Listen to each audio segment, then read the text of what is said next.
Pemirsa, Polda Metro Jaya mengungkap motif penculikan dan pembunuhan kepala cabang pembantu salah satu bank BUMN, Muhammad Ilham Pradipta. Total ada 16 tersangka dalam kasus ini, satu diantaranya masih buron.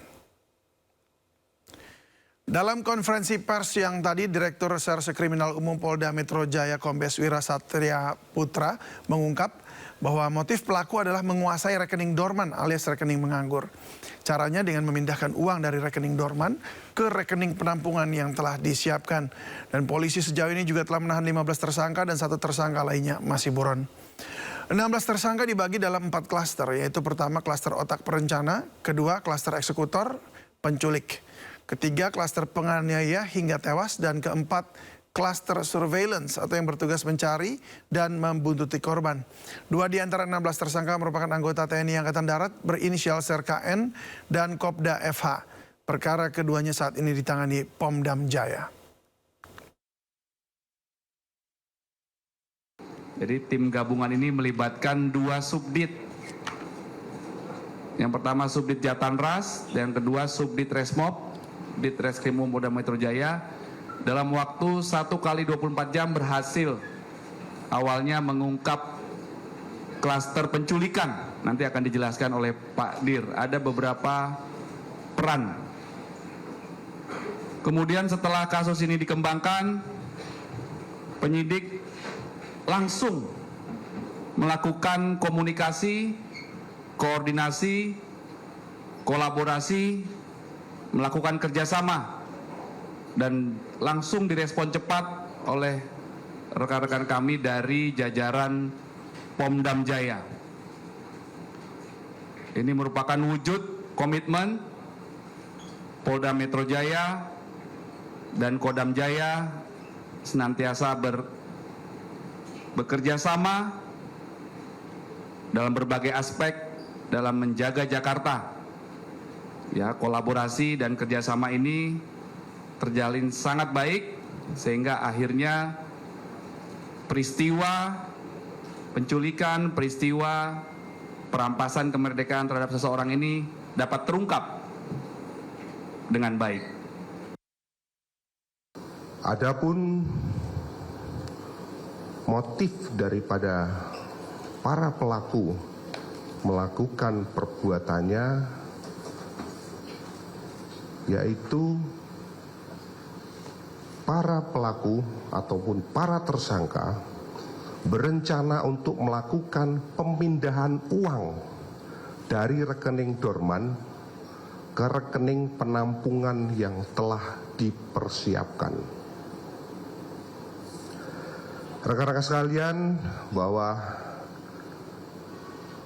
peristiwa ataupun kronologis daripada kejadian tersebut berawal dari sekitar bulan Juni tahun 2025, pelaku atas nama C alias K bertemu dengan saudara pelaku DH, di mana pada saat itu C alias K memiliki data rekening dorman di beberapa bank.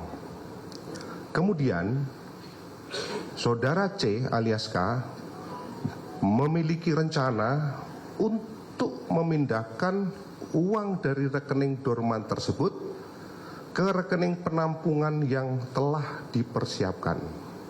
Saudara JP menawarkan pekerjaan kepada SERKN untuk menjemput seseorang untuk dihadapkan kepada bosnya, yang diketahui bahwa bosnya tersebut atas nama saudara DH. Selanjutnya pada tanggal 18 Agustus 2025 SERKN menelpon kepada Kopda F, ini juga merupakan oknum Angkatan Darat, untuk meminta Kopda F membantu melaksanakan kegiatan penjemputan terhadap seseorang yang diminta oleh saudara DH. Polda Metro Jaya mengungkap motif penculikan dan pembunuhan kepala cabang pembantu salah satu bank BUMN Muhammad Ilham Pradipta. Peristiwa tragis ini terjadi saat korban keluar dari pusat perbelanjaan menuju mobil yang terparkir. Rabu 20 Agustus 2025, korban MIP keluar dari sebuah gedung pusat perbelanjaan di Pasar Rebo, Jakarta Timur. Dalam rekaman CCTV, korban berjalan menuju mobil hitam miliknya. Berikutnya, sejumlah orang keluar dari mobil MPV putih yang terparkir di sebelah mobil korban. Korban kaget. Rombongan orang itu menyergap korban dan memaksanya masuk ke dalam mobil putih. Korban sempat melawan namun tak berdaya.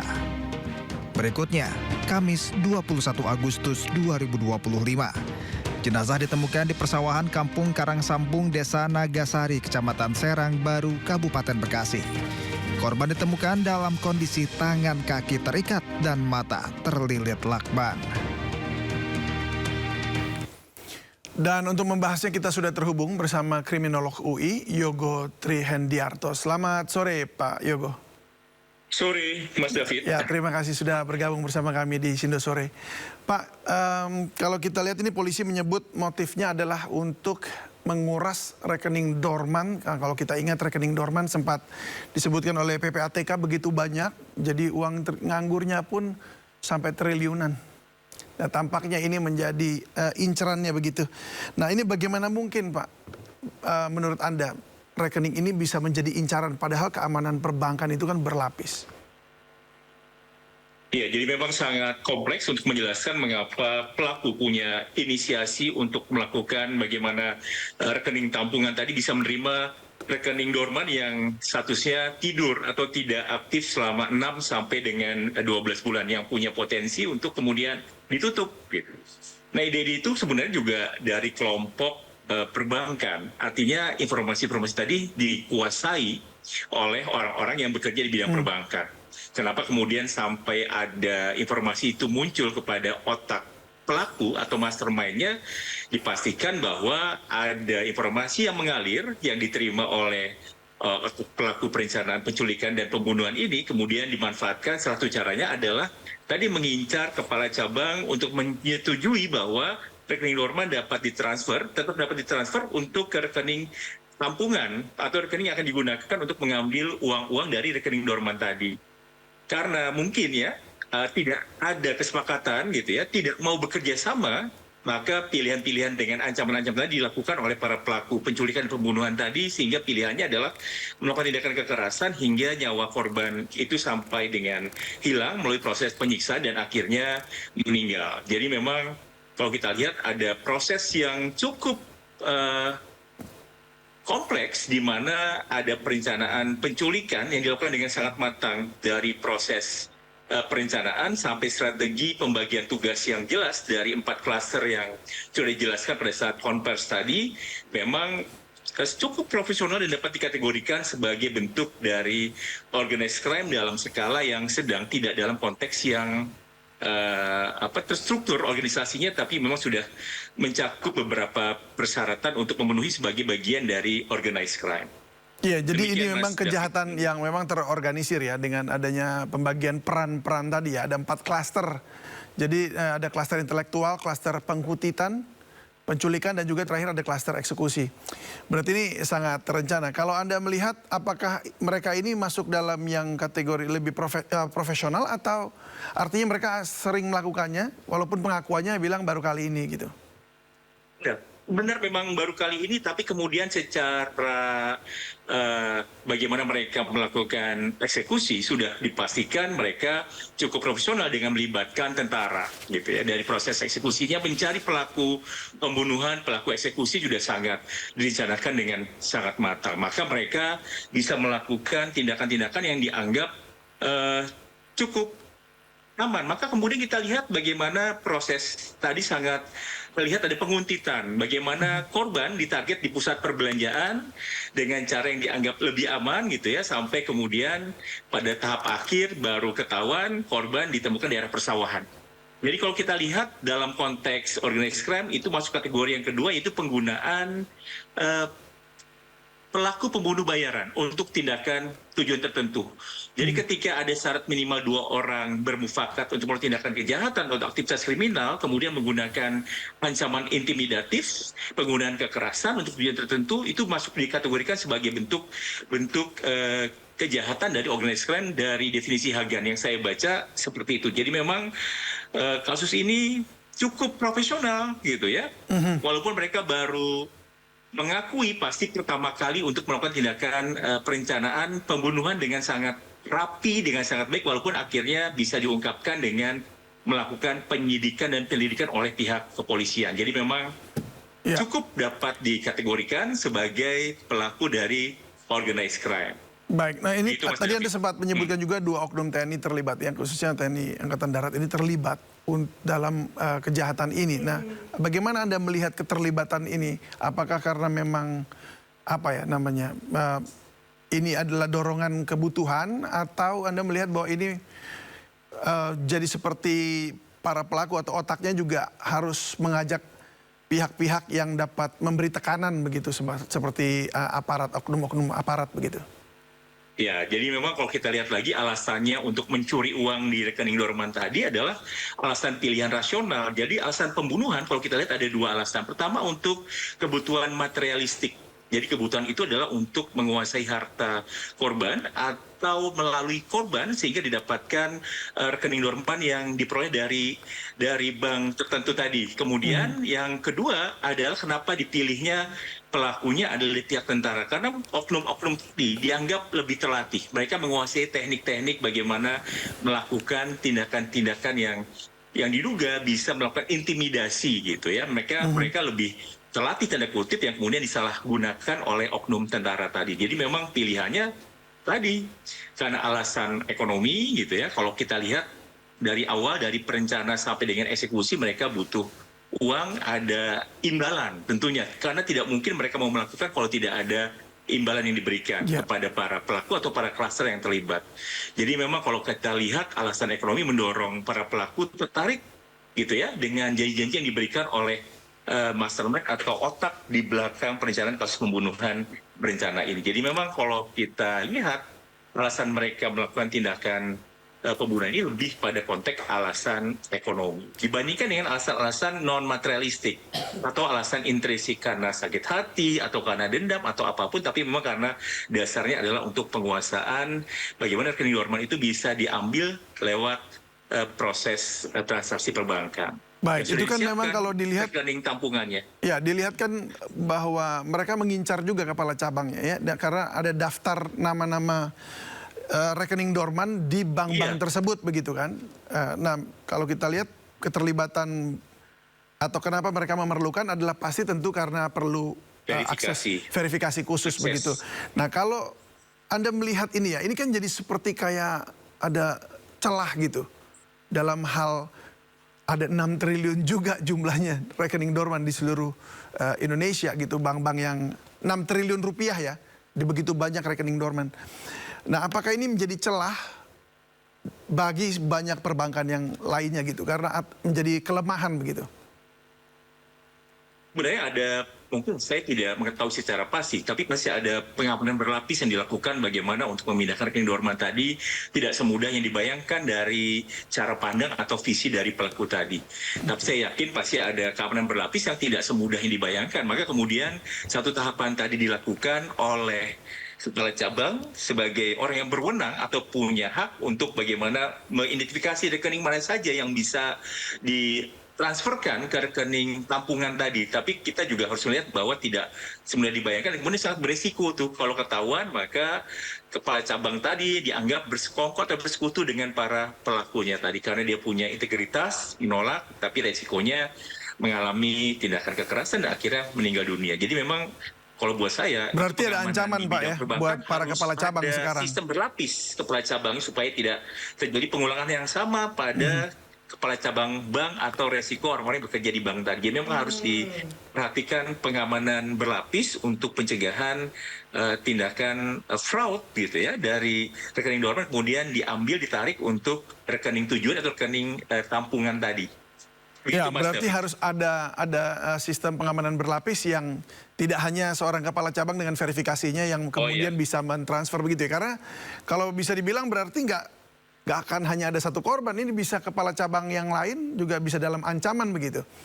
Bisa Biasa dalam bertahap ancaman atau nanti atau betul. bahkan menjadi salah satu bagian juga daripada para pelaku begitu, artinya bekerja sama. Bisa begitu nggak Pak? Bisa juga, bahkan bisa mengungkapkan bahwa ada juga kasus-kasus fraud yang terjadi sebelumnya gitu, yang melibatkan kepala cabang bank-bank yang lain. Tapi kan kita tidak tahu bagaimana proses itu dibuktikan dengan baik gitu ya. Tapi sebelum-sebelumnya Jadi Anda resiko- pernah ada menemukan kasus-kasus yang seperti itu? Biasanya berpola, kejahatan berpola sama kalau ada kasus. Tapi kalau tidak ada laporan biasanya tidak ada. Tapi biasanya akan berpola dengan kasus yang sama. Karena kejahatan itu mengungkap yang tidak terlihat oleh orang awam atau oleh orang umum. Karena sifatnya bersifat sangat rahasia gitu ya. Hanya orang-orang tertentu yang bisa mengetahui.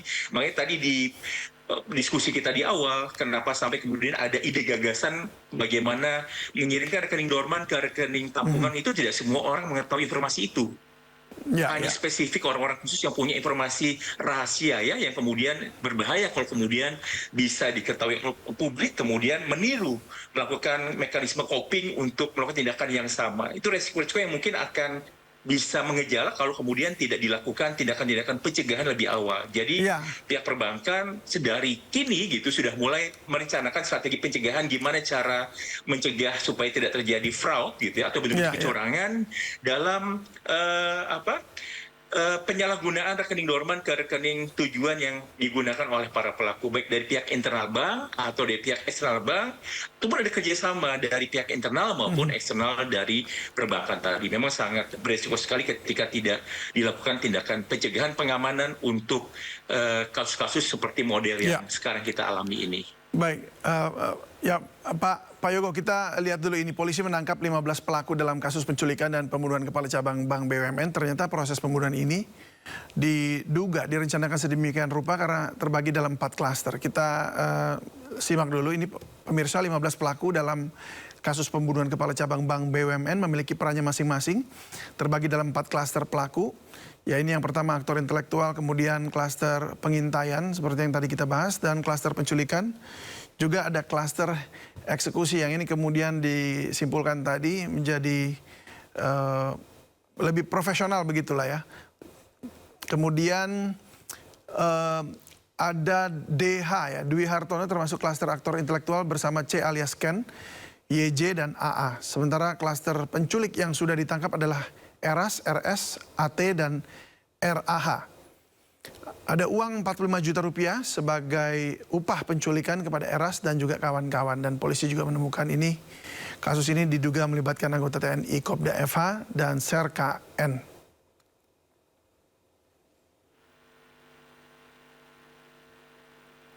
Ya, baik. Dengan adanya klaster ini memang kita lihat bahwa ini juga sangat terencana. Bahkan mereka mencari sasaran, memaksa ada seorang kepala cabang untuk melakukan verifikasi.